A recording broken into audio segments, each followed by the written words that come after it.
الحمد للہ وکفا وسلام علی عبادہ الذین اصطفى اما بعد قال اللہ تبارک و تعالی فی الکلام المجید والفرقان الحمید بعد اعوذ باللہ من الشیطان الرجیم بسم اللہ الرحمن الرحیم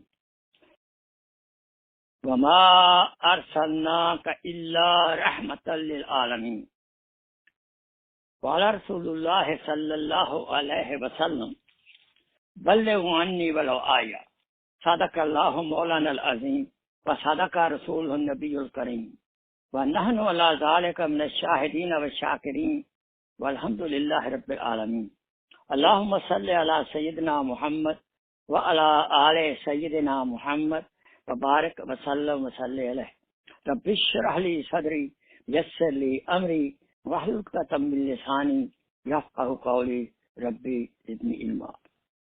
میرے محترم اسلامی بھائیوں اور بہنوں، السلام علیکم ورحمۃ اللہ وبرکاتہ۔ ماشاءاللہ ربیع الاول کا مبارک مہینہ ہے، حضور صلی اللہ علیہ وسلم سے متعلقہ بیانات ہو رہے ہیں اور حضور اکرم صلی اللہ بیانات کر رہا ہوں۔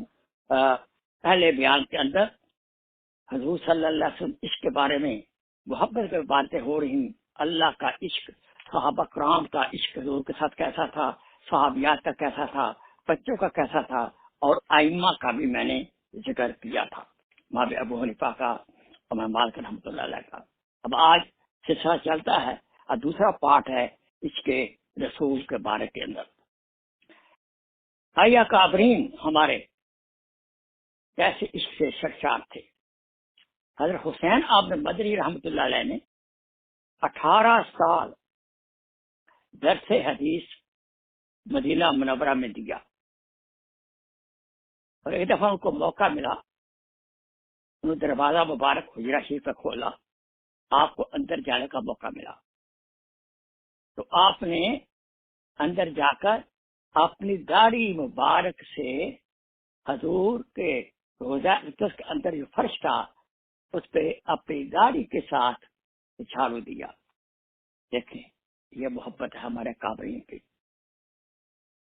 سیدھا گنگوہی رحمۃ اللہ علیہ انڈیا ہندوستان میں تھے، اور کوئی حاجی ان کے پاس آیا حج کر کے، انہوں نے آپ کو رومال دیا کہ حضرت یہ میں رومال مدینہ منورہ سے لایا ہوں۔ تو حضرت سیدھا گنگوہی رحمۃ اللہ علیہ رومال کو لیا اور اس کو چوما اور آنکھوں پہ لگایا۔ پاس کوئی خشکے بھی بیٹھے ہوئے تھے، ایک حضرت کیا کر رہے ہیں؟ یہ رومال مدینہ سے آیا ٹھیک بات ہے، لیکن بنا تو چائنا کا ہے۔ آپ نے پتہ کیا جواب دیا؟ ارے اللہ کے بندے بیوقوف، بنا چائنا کا ہے لیکن ہوا تو مدینہ منورہ کی لگی ہے نا اس کو، میں تو مدینہ شریف کی ہوا کو چوم رہا ہوں۔ اللہ اکبر، اللہ اکبر۔ مولانا قاسم نانوتوی رحمۃ اللہ علیہ جو بانی مدرسہ دیوبند کے ہیں، آپ کو معلوم ہے کہ آزادی ہند کی تحریک ہمارے اکابرین دیوبند نے شروع کی تھی، اور یہ بھی شامل تھے، تو ان کا وارنٹ ان کے گرفتاری کا وارنٹ جاری ہو گیا۔ تو جب پتہ چلا بتایا کہ پولیس آ رہی ہے تو آپ چھپ گئے، اور 3 دن کے بعد رپورٹ یہ ملی کہ ابھی آپ کی تلاش میں ہیں، لیکن آپ 3 دن کے باہر نکل آئے۔ کیوں؟ میرے نبی کی سنت یہی ہے کہ وہ نبی پاک صلی اللہ علیہ وسلم صرف 3 دن غار ثور میں چھپے رہے۔ اللہ اکبر، اللہ تعالی حفاظت فرمائے۔ اتنی اپنی جان کی پرواہ نہیں کی، لیکن نبی پاک کے 3 دن چھپنے غار ثور میں اس کو سنت کو بھی آپ نے زندہ فرمایا۔ آئیے آج حیوانات کی بات کرتے ہیں کہ حیوانات کے اندر حضور صلی اللہ علیہ وسلم کتنی محبت تھی۔ آپ کو معلوم ہے کہ آمنہ رضی اللہ تعالی عنہ نے حضور کو اپنی گود میں لیا اور اپنی مریل اونٹ لی، بالکل بیمار کمزور اونٹنی، کم چلنے والی سست اونٹنی، یوں ہی حضور اکرم صلی اللہ علیہ وسلم کو گودی میں لے کر انہوں نے اونٹنی پر قدم رکھا، یوں ہی آپ کا جسم اثر اونٹنی کے اوپر آیا، اونٹنی بالکل طاقتور ہو گئی اور ایسی چلی باقی اونٹنیوں سے آگے نکل گئی۔ سبحان اللہ۔ تو باقی ساتھیوں نے پوچھا کہ آمنہ کیا ہوا، بہت تیز اونٹنی چل رہی ہے؟ کہا اونٹنی نہیں چل رہی ہے، یہ دیکھو اونٹنی کا سوار کون ہے، صلی اللہ علیہ وسلم۔ پھر جب بکریاں چرانے شیما بہن جاتی تھی تو آپ کو وہ ساتھ لے جاتی تھی، تو بکریاں کیا کرتی تھی، جلدی جلدی چارہ کھا کے حضور کے گردا گرد بیٹھ جاتی تھی، یہ بکریاں بھی حضور کو پہچانتی تھی۔ سبحان اللہ، کہا اللہ ہمیں بھی ایسے محبت عطا فرما دے۔ حج الوداع میں حضور صلی اللہ علیہ وسلم نے 100 اونٹوں کی قربانی دی، 70 اونٹوں کی قربانی خود فرمائی۔ اب روایات میں لکھا ہے کہ ہر اونٹ حضور کے پاس خود شوق سے آگے بڑھتا تھا کہ میری قربانی پہلے کریں، حالانکہ ہمارے پاس ہماری بکری یا گائے ہو اس کو پکڑنے کے لیے 5-10 آدمی چاہیے، لیکن اونٹ پہچانتے تھے کہ حضور کی کیا شان ہے، خود اپنے آپ کو قربانی کے لیے پیش کرتے تھے۔ کاش کہ ہم آج دین کے لیے خود اپنے آپ کو قربانی کے لیے پیش کریں، آمین۔ حضور جا رہے تھے تو ایک اونٹ اونچی اونچی آواز سے بلبلا رہا تھا، آپ نے توجہ فرمائی تو اسے آوازیں نکالی، اللہ پاک نے حضور کو سمجھ عطا فرمائی کہ یہ کیا کہتا ہے۔ اونٹ یہ کہہ رہا تھا کہ یا رسول اللہ، میں جوان تھا تو میں اپنے مالک کے کام کرتا تھا، اب میں بوڑھا ہو گیا ہوں، اب مجھے ذبح کرنا چاہتا ہے، پھر زندگی کو جلدی ختم کرنا چاہتا ہے۔ حضور صلی اللہ علیہ وسلم چونکہ رحمت عالم تھے، آپ کے آیت میں یہ پڑھی ہے کہ آپ سارے کائنات کے رحمت عالم ہیں، ماشاءاللہ۔ تو حضور صلی اللہ مالک کو بلایا کہ بھائی یہ اونٹ آپ کی شکایت کر رہا ہے، جوانی میں اس نے آپ کی مدد کی ہے، اب یہ کہہ رہا ہے کہ مجھے ذبح کرنا چاہتا ہے، تو بھائی ایسا نہ کرو۔ حضور صلی اللہ علیہ وسلم نے اس کو کہا اس کو آزاد کر دو، تو اس نے حضور کی بات مانی، تو صحابی نے اونٹ کو آزاد کر دیا، اور اونٹ جو تھا وہ بلائیں دیتا ہوا، آوازیں نکالتا ہوا، حضور کا شکریہ ادا کرتا ہوا، اللہ کا شکریہ ادا کرتا ہوا وہ اونٹ جنگل میں چلا گیا۔ دیکھیے اونٹ بھی پہچانتے تھے، بکریاں بھی پہچانتے تھیں۔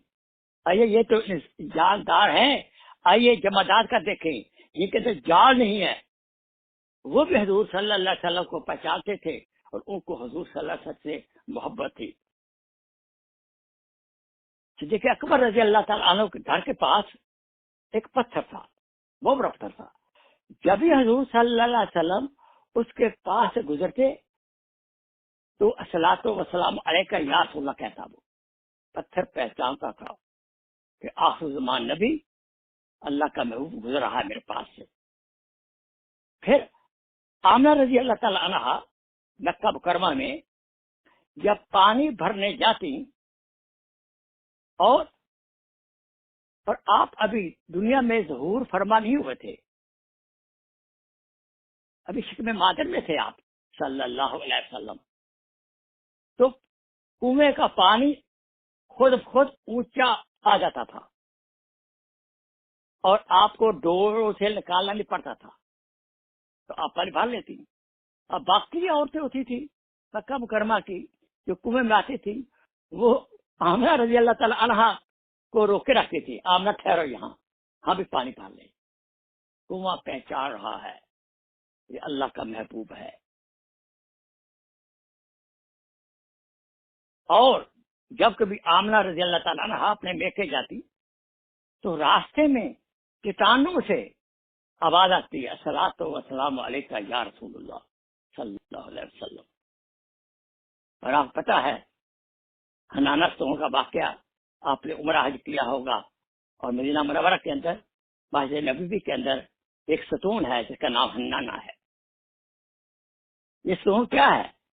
یہ ستون ایک کھجور کا درخت کا یہ پورا ایک ٹرنک تھا.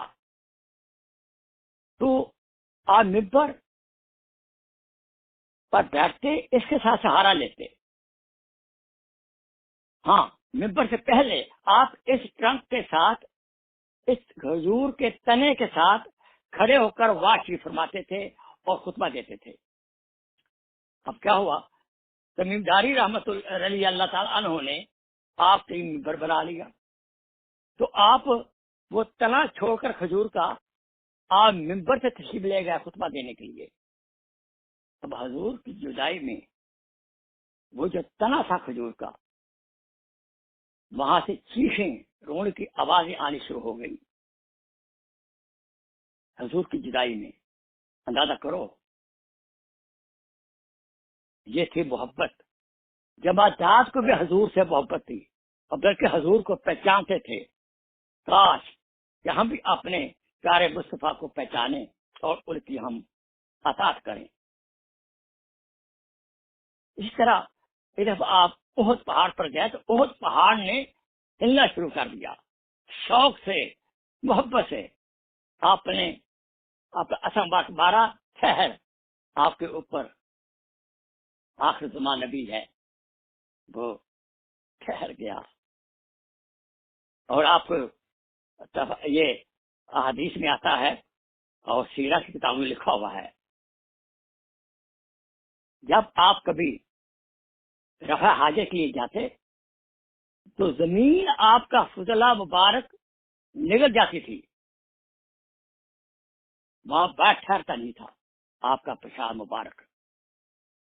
اور جب آپ جاتے سفر کے ہوتے تو جو ہی آپ یہ ارادہ فرماتے تو اس علاقے کی جو چھوٹے چھوٹے بشیں جاریاں تھیں وہ ساری کٹھی ہو جاتی، اور کٹھی ہو کر حضور صلی اللہ علیہ وسلم کے لیے وہ پردے کا انتظام کرتی. سبحان اللہ، اللہ اکبر، اللہ اکبر. آئیے ہم اپنے محاسبہ کریں کہ کیا ہمارے اندر جانوروں کی طرح، جماعت کی طرح، حیوانات کی طرح ایسی اطاعت والی محبت ہے؟ اگر نہیں ہے تو اس کا فکر کرنا ہوگا کہ اللہ تعالیٰ ہمیں حضرت صلی اللہ علیہ وسلم کی عملی محبت عطا فرمائے. جماعت نے عملی محبت، حیوانات نے عملی محبت ظاہر کی. ہم کہاں ہیں؟ اپنے ہم سوچیے اور اس پہ ہم توبہ استغفار کریں. ہم نقلی پیمانے نہ بنیں بلکہ اصلی پیمانے بنیں. حضور کی شمع محبت کے اوپر اپنی جان فدا کرنے والے بنیں. اور یاد رکھیں، محبت کا دعویٰ اطاعت کے بغیر ناقص ہوتا ہے. ہم تو بھائی آج دودھ پینے والے مجنون ہیں. یاد رکھیں، اتباع کے بغیر محبت کا سرٹیفکیٹ نہیں ملے گا اور شفاعت کا ملنا مشکل ہو جائے گا. قرآن نے جگہ فرمایا ہے اطیعوا اللہ واطیعوا الرسول یا ایھا الذین آمنوا اطیعوا اللہ واطیعوا الرسول. اے مومنو، اللہ اور اس رسول کی اطاعت کرو. جگہ فرمایا من اطاع اللہ من اطاع الرسول فقد اطاع اللہ. جس نے رسول کی اطاعت کی اسے اللہ تعالیٰ کی اطاعت کی. آئیے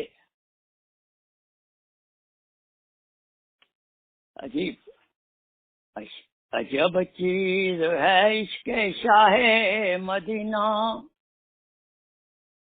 عجب چیز ہے عشق شاہ مدینہ، یہی تو ہے عشق حقیقی کا زینہ، عجب چیز ہے عشق شاہ مدینہ، یہی تو ہے عشق حقیقی کا زینہ، زینہ میں سیڑھی ہے معمور اس عشق سے جس کا سینہ، معمور میں بھرا ہوا جس انسان کا، جس مومن کا سینہ حضور کے عشق سے بھرا ہوگا، اسی کا ہے جینا، اسی کا ہے مرنا، عجب چیز ہے عشق شاہ مدینہ، یہی تو ہے عشق حقیقی کا زینہ، ہے معمور اس عشق سے جس کا سینہ، اسی کا ہے جینا، اسی کا ہے مرنا۔ آئیے آخر میں آپ سے میں درخواست کرتا ہوں کہ ہم اپنے آپ کو ایویلویٹ کریں کہ کس لیول کی ہمارے اندر اللہ کے نبی کی اطاعت ہے۔ اس کے رسول کو پیدا کرنے کے لیے چند گزار شاعت میں عرض کرتا ہوں۔ پہلا نمبر ایک تو یہ ہے حضور اقدس صلی اللہ علیہ وسلم کی سیرت کا مطالعہ کریں۔ سیرت کی کتابیں موجود ہیں، علماء کرام سے پوچھیں۔ سیرت سلیمان منصوری رحمۃ اللہ علیہ کی ہے، اور بھی سیرت کی کتابیں موجود ہیں، سیرت کی مطالعہ کریں۔ ہم نے تاریخ کے کتنے امتحان دیے، کتنے تاریخ کے مضمون پڑھے، کتنے پرانے بادشاہوں کی میں نے یاد کر کر کے ہم نے امتحان پاس کیے ہیں۔ آئیے قبر کا امتحان پاس کرنے کے لیے، نبی کی محبت کا امتحان پاس کرنے کے لیے بھی حضور کی سیرت کا مطالعہ کریں۔ آج کا بڑا آسان ہے، آپ یوٹیوب میں چلے جائیں، اپنے گوگل میں چلے جائیں، آپ کے سیرت کی کتابیں ملیں گی۔ اپنے جس عالم سے محبت ہے اور ان سے پوچھیں کہ کون سی کتاب بہتر ہے سیرت کی، سیرت کا مطالعہ کریں۔ نمبر 2، ہمیں شمائل ترمذی کی کتاب ہے، وہ بھی آپ کو انٹرنیٹ میں مل جائے گی، اس کا مطالعہ کریں۔ وہاں شمائل ترمذی میں آپ کی تمام عادات مبارکہ، آپ کا حلیہ مبارک، آپ کی بول چال ڈھال، اٹھنا بیٹھنا، سب اس میں نقل ہے ماشاءاللہ۔ آگے چلیے، آپ حضور کے عشق کے لیے، محبت پیدا کرنے کے لیے زیادہ سے زیادہ درود شریف پڑھا کریں، بلکہ آپ صبح شام تو کم کا 100 دفعہ پڑھیں، اور ہر جمعے کو زیادہ سے زیادہ آپ درود شریف پڑھیں۔ سبحان اللہ، جتنی زیادہ درود شریف پڑھیں گے حضور خوش ہوں گے، اور ہمارے صفات کا یہ درود شریف باعث بنے گا۔ زندگی کے ہر شعبے میں ہم کوشش کریں کہ زندگی کے ہر شعبے میں ہم نبی پاک کی سنت کو ڈھونڈیں، اور مختلف موقع کی آپ دعائیں یاد کریں اور وہ دعائیں پڑھیں۔ آپ گھر میں داخل ہونے کی دعا کیا ہے، حضور گھر میں داخل کیسے ہوتے تھے، حضور چلتے کیسے تھے، کھانا کیا پڑھتے تھے آپ، کھانے کے بعد کیا پڑھتے تھے آپ، مختلف قسم کی دعائیں جو حضور نے فرمائی ہیں وہ کریں۔ اور زندگی کے ہر شعبے میں آپ کے معاملات کیسے تھے، آپ جانوروں سے کیسا سلوک کرتے تھے، تو آپ کا بہن بھائیوں کے ساتھ کیسا سلوک تھا، تو صحابہ کرام اپنے احباب سے کیسا سلوک تھا، دشمنوں کے ساتھ کیسا سلوک آپ کرتے تھے، یہ سارا ہم مطالعہ کریں اور اس پہ عمل کرنے کی کوشش کریں۔ اہل بیت سے محبت رکھیں، اس لیے درود شریف اللہم صلی علی محمد و آل محمد۔ سید خاندان سے ہمیں محبت کرنی چاہیے، خاندان سے محبت کرنی چاہیے، ہمیں نکتہ چینی نہیں کرنی چاہیے، نہ انویسٹیگیشن کرنی چاہیے۔ یہ سید صاحب صحیح ہے یا غلط ہے، وہ یار جو کہتا ہے میں سید ہوں، سر آنکھوں پر ان کا احترام کرے آپ۔ اور عربی زبان سے محبت کریں کہ عربی زبان جو ہے حضور صلی اللہ علیہ وسلم کی زبان ہے، اللہ تعالیٰ کی بھی زبان ہے، قرآن شریف کی زبان ہے، دین متین کی زبان ہے، قبر کی بھی زبان یہی ہے، بلکہ جنت کی بھی زبان عربی ہے۔ تو اب عربی زبان، باقی سب زبانیں امتحانات پاس کرنے کے لیے، ڈگری کے لیے ہم نے سیکھی ہیں، کاش ہم عربی زبان بھی سیکھیں۔ اور حضور نے فرمایا اہل عرب سے محبت کرو، کیوں؟ میں بھی عرب ہوں۔ ہمیں عربوں میں نقائص نہیں نکالنے چاہیے، بھائی جو کچھ کیسا کرے گا ویسا بھرے گا، لیکن ہمارا حق یہ ہے کہ ہر عرب کی، ہم عربی کی، ہر عرب کے سے محبت کریں، عربستان سے محبت کریں۔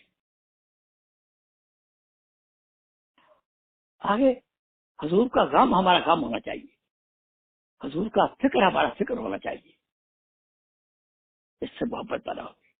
حضور کا غم فکر کیا تھا کہ ایک ایک انسان قیامت تک جو آ رہا ہے وہ جہنم کی آگ سے بچ جائے، اس لیے ہمیں چاہیے یہ ہمارا غم ہو کہ میں کیسے آگ سے بچوں، میری فیملی کیسے آگ سے بچے، میں کیسے جنت میں جاؤں، میری فیملی کیسے جنت میں جائے، میرے رشتے دار کیسے جنت میں جائیں، میری کمیونٹی، میرا ملک کے لوگ کیسے جہنم سے آگ سے بچ کر جنت میں جانے والے بن جائیں۔ تو اس سلسلے کے اندر ہم یہ تو کر سکتے ہیں، مساجد، مدارس، خانقاہیں کہ ہم دام سخنے ان کی مدد کریں، ڈونیشن دیں، اس کا جاریہ ہوگا۔ جہاں جہاں نبی کی شان بیان ہو رہی ہے، نبی کی اطاعت کی بات ہو رہی ہے، نبی کے قرآن کی بات ہو رہی ہے، ہم ان کی پوری پوری ہر لحاظ خدمت کریں، درکسب توفیق ان کا ان میں حصہ لیں۔ نبی پاک صلی اللہ علیہ وسلم کی 4 ذمہ داریاں تھیں جو اللہ پاک نے مختلف جگہ قرآن میں بیان کی ہیں۔ ایک ذمہ داری آپ اللہ تعالیٰ نے سورہ بقرہ میں بیان فرمائی، ایک ذمہ داری سورہ آل عمران میں بیان فرمائی، ایک ذمہ داری سورہ جمعہ میں بیان فرمائی، اور بقرہ میں ایک اور ہے۔ تو سورہ جمعہ کی جو آیت ہے والذی بعث فی الامیین رسولا منہم یتلو علیہم آیاتہ ویزکیہم ویعلمہم الکتاب والحکمہ۔ اس میں پاک کی 4 ذمہ داریاں اللہ پاک نے آپ کو دی تھی، اگر ان 4 ذمہ داریوں کو ہم بھی غور سے ان پہ سوچیں اور حسب توفیق ان 4 ذمہ داریوں کو بحث امتی اٹھائیں، کیونکہ حضور صلی اللہ علیہ وسلم کے بعد کوئی نبی آنے کا نہیں ہے، خاتم النبیین ہیں۔ حضور کا کام ہمارا کام ہے۔ حضور کے 4 کام تھے۔ کیا؟ پہلا کام یہ تھا حضور کا یتلو علیہم آیاتہ، آپ قرآن لے کر قرآن کے ذریعے دعوت و تبلیغ کا کام کرتے تھے، قرآن کی تفسیر بیان کرتے تھے۔ یتلو علیہم آیاتہ، قرآن کی آیتوں کے ذریعے آپ تبلیغ کرتے تھے۔ ویزکیہم، آپ صحابہ کرام کی تزکیہ قلب کرتے تھے، تزکیہ قلوب، ان میں سے رذائل نکالتے تھے، گندی عادتیں، گندے خیالات نکالتے تھے، اور اچھی عادتیں بانٹتے تھے، اچھے اخلاق سے ملین کرتے تھے۔ وَيُعَلِّمُهُمُ الْكِتَابَ، آپ نے قرآن کی تفسیر بیان کرتے تھے، قرآن کو کھول کھول بیان کرتے تھے۔ اللہ تعالیٰ نے آپ پر قرآن بھی اتارا، قرآن کے معنی اس کی تفسیر بھی اتاری۔ اچھا ہوتا حکمت، اور آپ حکمت کی دانائی کی باتیں آپ سکھاتے تھے، جو کہ آپ کی سنت ہے، آپ کا اسوہ حسنہ ہے۔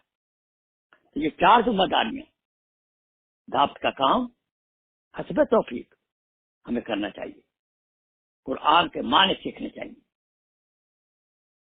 اور نبی کی سنتوں کو زندگی میں لانا چاہیے، اور اس کا پرچار بھی کرنا چاہیے، آپ کا تزکیہ نفس کرنا چاہیے، اپنے قلوب کی گندگی کو نکالنا چاہیے، اور اس کی دعوت دینی چاہیے۔ اس سلسلے کے اندر مساجد، مدارس، خانقاہیں، باقی رفائی کام جو ہو رہے ہیں، ان میں حسب توفیق ہمیں حصہ لینا چاہیے، تاکہ ہمارے لیے صدقہ جاریہ بن سکے۔ اور آخر میں دعا ہے کہ اللہ تعالی ہمیں اپنی حبیب مصطفیٰ صلی اللہ علیہ وسلم اور صحابہ کرام، ائمہ کرام، اہل بیت، اولیاء کرام اور مومنین کی دل و جان سے محبت کرنے کی توفیق عطا فرمائے۔ آئیے، صدق خلیل بھی ہے عشق، بدر و حنین بھی ہے عشق، صدق خلیل بھی ہے عشق، بدر و حنین بھی ہے عشق، ہمارا کائے وجود میں بدر و حنین بھی ہے عشق۔ اللہ تعالی ہمیں عشق رسول عملی عطا فرمائے۔ وہ آخر دعوانا الحمدللہ رب العالمین۔ آئیے ہم تھوڑا سا مراقبہ کر لیں۔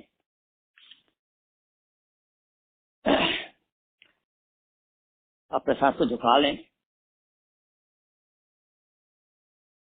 اور اپنے چہرہ مبارک کو دل کی طرف پھیر لیں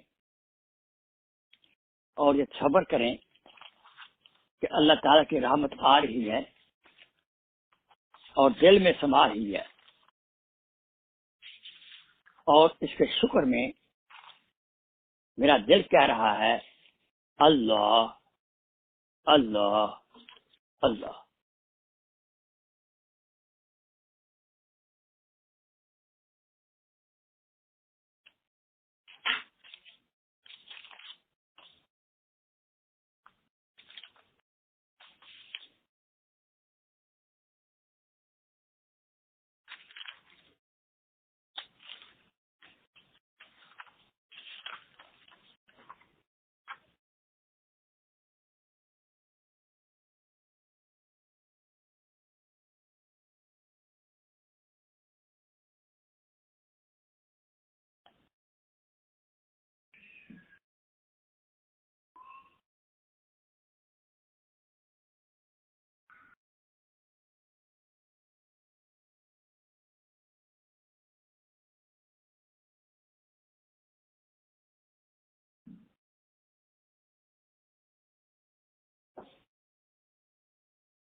لا الہ الا اللہ محمد الرسول اللہ صلی اللہ علیہ وسلم۔ اللہم صلی علی سیدنا محمد وعلی آل سیدنا محمد وبارک وسلم وصلی علیہ۔